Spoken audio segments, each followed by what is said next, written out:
Students, our next topic is oxidizing and reducing agent. याद रखें, oxidising agent एक ऐसा रिएक्टेंट होगा कि जिसका एलिमेंट रिड्यूस्ड हो रहा होगा। अब यहाँ पे क्योंकि रिडक्शन होगी तो रिडक्शन की वही 4 डेफिनेशंस आपने जहन में लेके आनी है।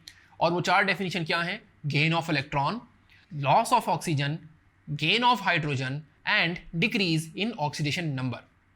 तो जहां पे ये चारों में से कोई एक काम हो रहा होगा, ऑब्वियसली उस एलिमेंट की हो रही होगी रिडक्शन, और ऐसा एलिमेंट ऑक्सीडाइजिंग एजेंट कहलाएगा। और ऑक्सीडाइजिंग एजेंट को हम डिफाइन कर सकते हैं, a reactant containing the element that is reduced in a chemical reaction is called as oxidizing agent.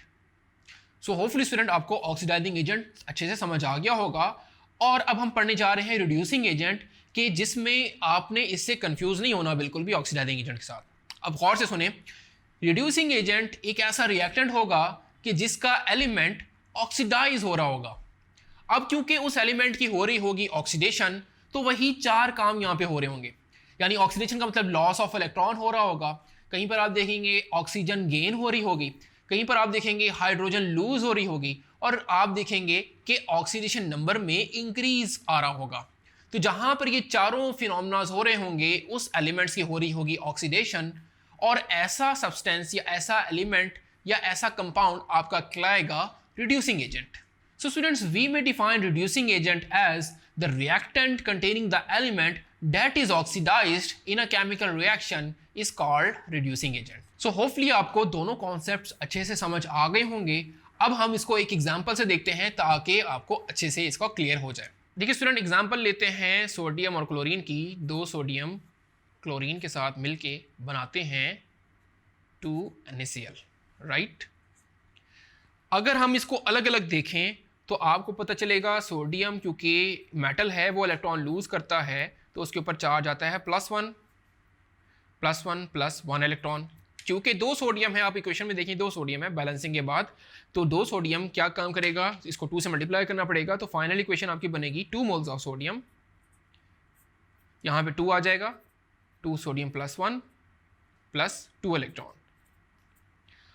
अब क्योंकि सोडियम इलेक्ट्रॉन को लूज कर रहा है, इसकी हो रही है ऑक्सीडेशन, और जिस एलिमेंट की हो रही होती है ऑक्सीडेशन वो होता है रिड्यूसिंग एजेंट। तो इसका मतलब सोडियम यहाँ पे रिड्यूसिंग एजेंट होगा। बात करते हैं अब क्लोरीन की। तो क्लोरीन की अगर आप इक्वेशन देखें तो हम कह सकते हैं Cl +1 इलेक्ट्रॉन, और ये बनना चाहिए Cl -1। लेकिन क्योंकि यहाँ पे 2 इलेक्ट्रॉन लूज हो रहे हैं तो क्लोरीन 2 इलेक्ट्रॉन को ही गेन करेगा। तो अब क्लोरीन क्योंकि आपके पास 2 इलेक्ट्रॉन गेन करेगा तो आप इसको लिखेंगे Cl2, क्योंकि क्लोरीन एक्चुअली क्या होता है, गैसियस स्टेट में होता है, तो आप इसको लिखेंगे Cl2 +2 इलेक्ट्रॉन, और यहाँ पे बनाएंगे 2 क्लोराइड आयन। ठीक है। अब आप देखिए क्योंकि क्लोरीन, ये आपकी फाइनल इक्वेशन है, क्लोरीन मॉलिक्यूल इलेक्ट्रॉन को गेन कर रहा है, इसका मतलब इसकी हो रही है रिडक्शन, क्योंकि जब इलेक्ट्रॉन गेन होता है तो उस एलिमेंट की होती है रिडक्शन, और ऐसा एलिमेंट जिसकी हो रही हो खुद की रिडक्शन वो होता है ऑक्सीडाइजिंग एजेंट। तो स्टूडेंट, सोडियम की हो रही थी ऑक्सीडेशन, तो ये आपका कहलाएगा रिड्यूसिंग एजेंट, और क्लोरीन की हो रही है रिडक्शन, तो ये आपका होगा ऑक्सीडाइजिंग एजेंट। सो होपफुली आपको ऑक्सीडाइजिंग एजेंट और रिड्यूसिंग एजेंट की अच्छे से समझ आ गई होगी। मजीद एग्जांपल्स लेते हैं और देखते हैं कि ऑक्सीडाइजिंग एजेंट क्या होगा और रिड्यूसिंग एजेंट कैसे आप पता लगाएंगे।